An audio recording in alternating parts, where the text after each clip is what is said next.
नमस्कार मित्रों, achievement point online classes में आपका स्वागत है। आज के इस वीडियो में हम कवर करने वाले हैं बिहार बोर्ड मैट्रिक एग्जामिनेशन 2021 और स्टेट एग्जामिनेशन 2020 से संबंधित most important one liner fact. इसका सब्जेक्ट है history, class 10th, chapter number 1, Europe में राष्ट्रवाद का विकास। आइए शुरू करते हैं। इटली और जर्मनी का एकीकरण किसने किया था? तो इसका राइट आंसर होता है नेपोलियन ने। नेपोलियन के पतन के बाद विजयी शक्तियां कहाँ एकत्रित हुई थी? तो इसका राइट आंसर होता है ऑस्ट्रिया की राजधानी वियना में सन 1815 में एकत्रित हुई थी और इसी को ही हम वियना सम्मेलन के नाम से जानते हैं। और यहाँ पर हुआ क्या था कि जो विजयी शक्तियाँ थी मुख्य रूप से 3, ब्रिटेन, रूस और ऑस्ट्रिया, ये तीनों मिलकर के सन 1815 में वियना में सम्मेलन करते हैं, जिसकी मेजबानी ऑस्ट्रिया के जो चांसलर थे उस समय के मेटरनिक ने किया था।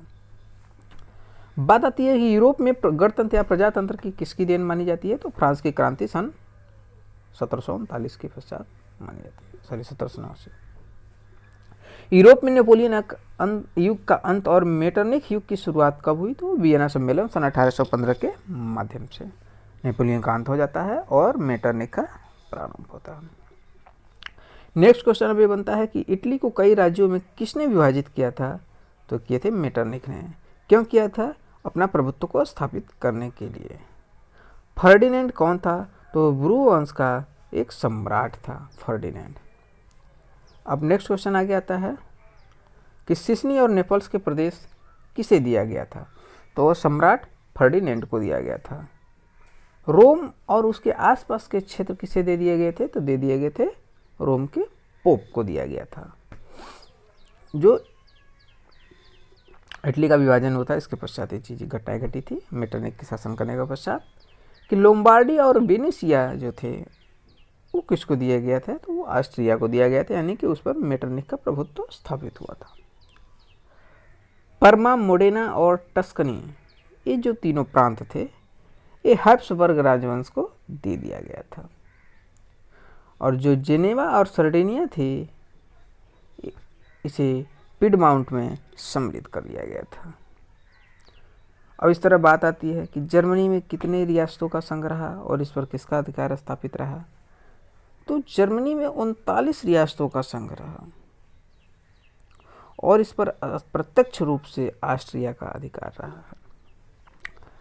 फ्रांस में पुरातन व्यवस्था की स्थापना किसने की थी? मेटरनिक ने की थी। कब की थी? 1815 के पश्चात, जबकि नेपोलियन के युग का अंत हो गया था। फ्रांस में वियना व्यवस्था के तहत किस वंश को स्थापित किया गया था? तो किया गया था ब्रू राजवंश को पुनर्स्थापित किया गया था और लुई 18वां को फ्रांस का शासक घोषित किया गया था।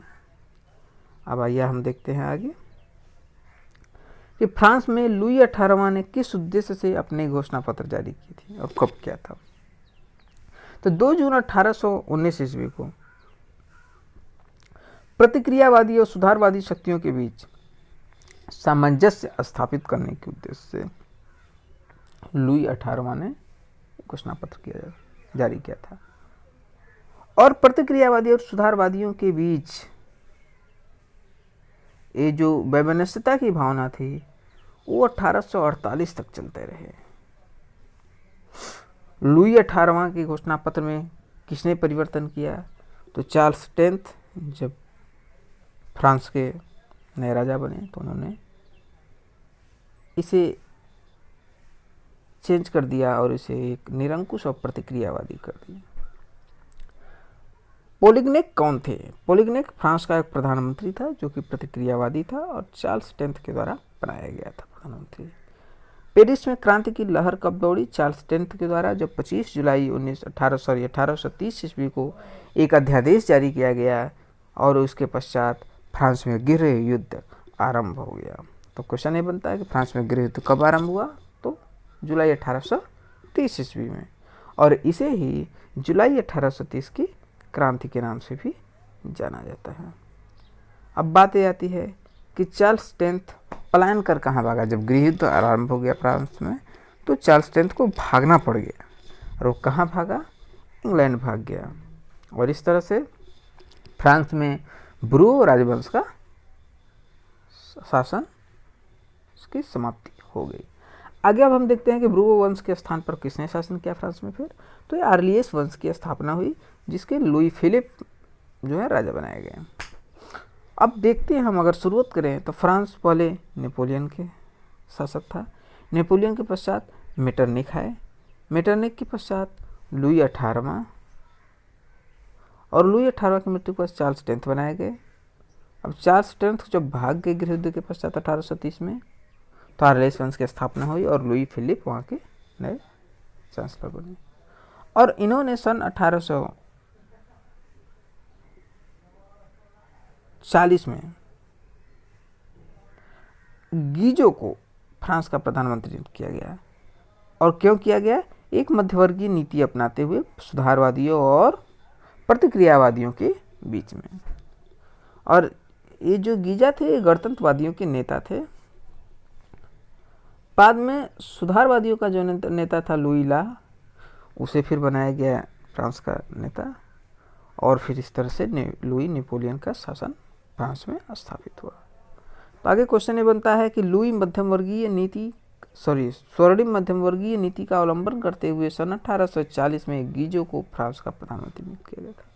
सुधारवादियों ने पेरिस में थियर्स के नेतृत्व में एक विशाल भोज का आयोजन कब किया था? तो 24 फरवरी 1848 ईस्वी में। इसके पश्चात फिर आंदोलन हुए थे।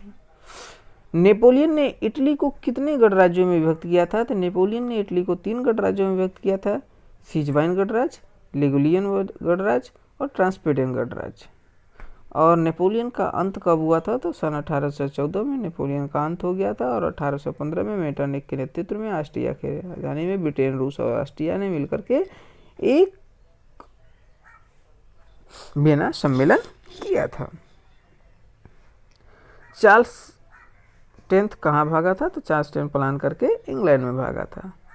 आइए अगला क्वेश्चन होता है कि इटली के 2 राज्यों का एकीकरण किसने किया था? तो वियना कांग्रेस 1815 के पश्चात में पिडमाउंट और सार्डिनिया नामक इटली के 2 राज्यों का एकीकरण करके इटली कर दिया गया था, जहां के शासक बनाए गए थे चार्ल्स एडवर्ड। नेक्स्ट क्वेश्चन आता है कि गुप्त दल कार्बोनारी का गठन किसने किया था? तो इसका गठन फ्रांस के राष्ट्रपति इटली के राष्ट्रपतियों ने किया था। उसका उद्देश्य था छापामार युद्ध के द्वारा राजतंत्र की समाप्ति करके गणतंत्र की स्थापना करना। अब बात आती है महत्वपूर्ण समाज सुधारकों में। तो जोसेफ मेजनी कौन थे? तो एक प्रसिद्ध राष्ट्रवादी नेता थे और इनका संबंध राष्ट्रवादियों से था, ऑस्ट्रिया से। सन 1831 में इन्होंने यंग इटली नामक एक संस्था की स्थापना की थी, और इस संस्था ने ही नवीन इटली की स्थापना में एक महत्वपूर्ण भूमिका निभाई थी। सन 1834 में इन्होंने यंग यूरोप नामक एक संस्था की स्थापना की, और 1848 ईस्वी में मेजनी को ऑस्ट्रिया छोड़ करके भागना पड़ गया। नेक्स्ट क्वेश्चन यहाँ पर आता है कि सार्डिनिया और पिडमाउंट नामक राज्य, जिस पर चार्ल्स विक्टर का शासक था, इन्होंने एल्बर्ट को प्रधानमंत्री नियुक्त किया जो कि राष्ट्रवादी विचारधारा के थे। एल्बर्ट ने क्या किया? काउंट काबूर को प्रधानमंत्री नियुक्त किया, जो कि एक राष्ट्रवादी विचारधारा के थे। काउंट काबूर एक सफल कूटनीतिज्ञ राष्ट्रवादी थे, और इन्होंने इटली के एकीकरण में ऑस्ट्रिया को बाधक मानते थे, और 1853-54 में क्रीमिया युद्ध में फ्रांस की तरफ से युद्ध किया था, और इसका प्रत्यक्ष लाभ भी नहीं मिला था। और यही था कि इन्होंने पेरिस के शांति सम्मेलन में इटली में ऑस्ट्रिया के हस्तक्षेप को गैर कानूनी घोषित कर दिया था। इटली की समस्या को अपनी कूटनीति के बल पर संपूर्ण यूरोप की समस्या किसने बताई थी? तो थे काउंट काबूर। ऑस्ट्रिया और पिडमाउंट में सीमा संबंधी विवाद के कारण युद्ध कब हुआ था? तो हुआ था 1859-60 ईस्वी में। आइए नेक्स्ट देखते हैं कि ऑस्ट्रिया के किस बड़े भाग पर पिडमाउंट का कब्जा हो गया था? तो था लोम्बार्डी का।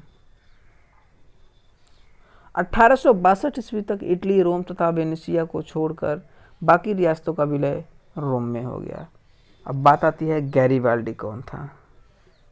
गैरीबाल्डी एक महान क्रांतिकारी और पेशे से नाविक था, और मेजनी के विचारों का यह समर्थक था।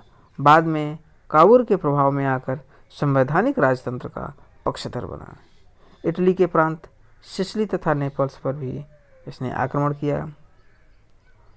और मुख्य बात यहाँ पर ये आती है कि जो वहाँ के शासक थे विक्टर इमैनुअल, उसका प्रतिनिधि था गैरिबाल्डी। गैरिबाल्डी ब्रूओ राजवंश का एक निरंकुश शासक था और इस निरंकुश शासन से तंग आकर जनता ने गैरिबाल्डी का समर्थक बन गया। जो सिसिली और नेपल्स के शासक थे वो ब्रूओ राजवंश के निरंकुश शासक थे और इससे तंग आकर के जनता गैरिबाल्डी का समर्थक बन गया और इस तरह गैरिबाल्डी ने गणतंत्र की स्थापना किया इटली में। आइए नेक्स्ट क्वेश्चन देखते हैं हम लोग। गैरिबाल्डी की जीवनी किसने लिखी थी? तो लाला लाजपत राय ने गैरिबाल्डी की जीवनी लिखी थी। काबुल की मृत्यु कब हुई? तो सन 1862 ईस्वी में। फ्रांस और प्रसा के बीच युद्ध कब हुआ? तो 1870 और 71 के बीच में। पोप ने अपने को वेटिकन सिटी के किले में कब बंद कर लिया था? तो जब फ्रांस और प्रसा के बीच युद्ध हुआ था तो पोप ने वेटिकन सिटी को के किले में अपने आप को बंद कर लिया था और इस तरह से इमैनुअल ने रोम को इटली में मिला लिया और उसने अपनी राजधानी बना ली और इटली का एकीकरण सन 1871 ईस्वी में कंप्लीट हो गया। तो जो ये मैजनी, काबुल और गैरिबाल्डी थे और एक राष्ट्रवादी नेता थे और विक्टर इमैनुअल शासक था। तो यहाँ पर मोस्ट इंपॉर्टेंट क्वेश्चन आता है कि इटली का एकीकरण कब हुआ था? सन 1871 ईस्वी में।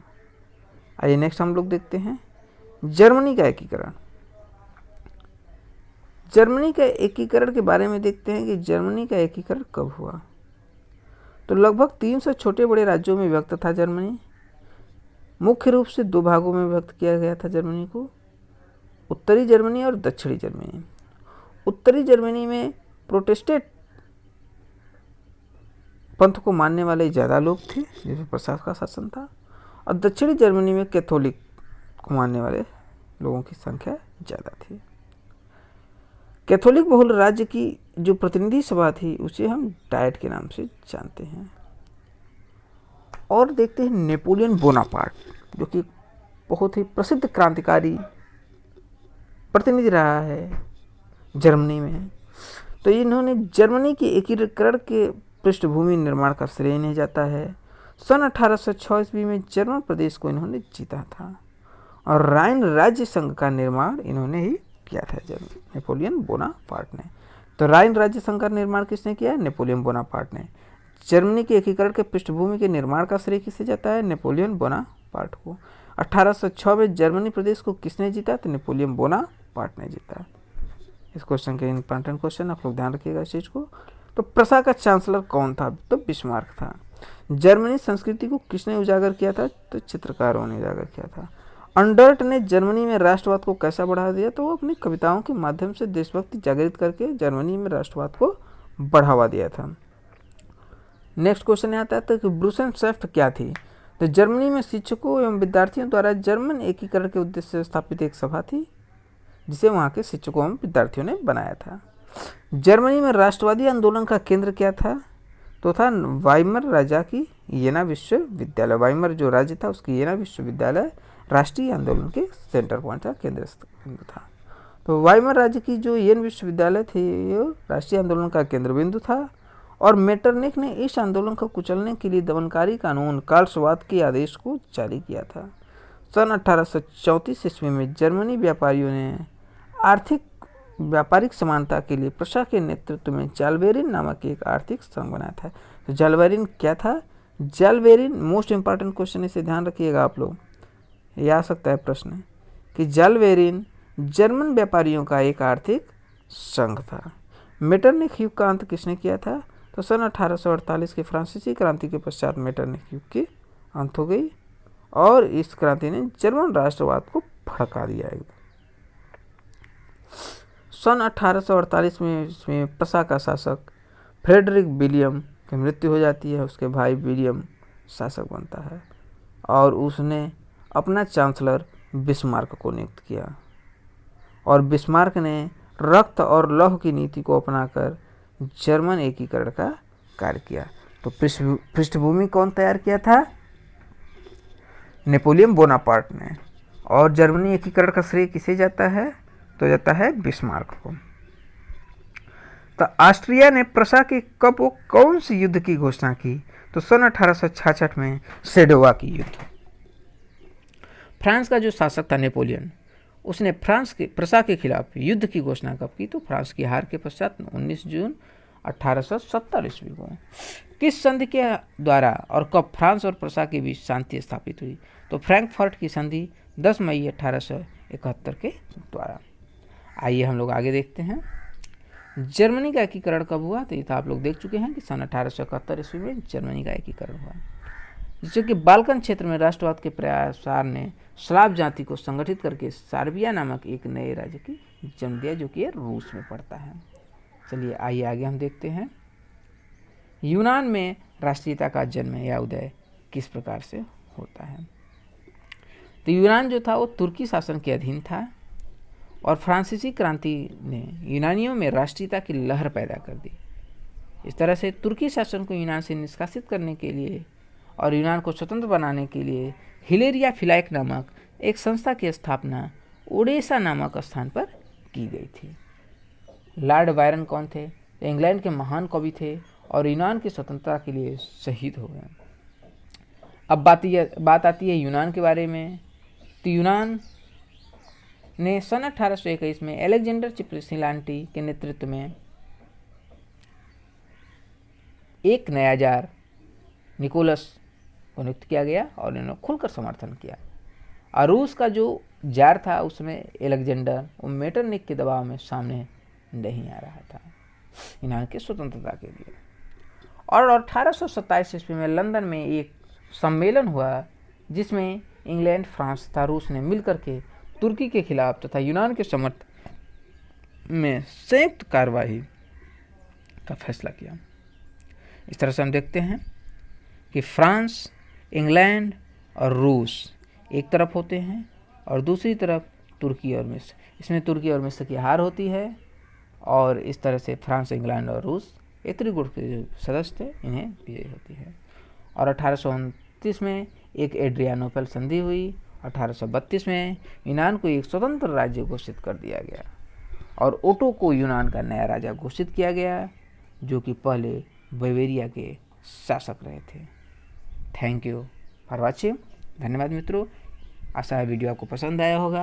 यदि वीडियो पसंद आया हो तो वीडियो को लाइक करें, शेयर करें और चैनल पर अगर नए हों तो चैनल को सब्सक्राइब करना ना भूलें। साथ ही साथ बेल आइकन को जरूर प्रेस करें, जिससे इस चैनल पर अपलोड होने वाले सभी वीडियो का नोटिफिकेशन आप तक सबसे पहले पहुंचता रहे। धन्यवाद मित्रों।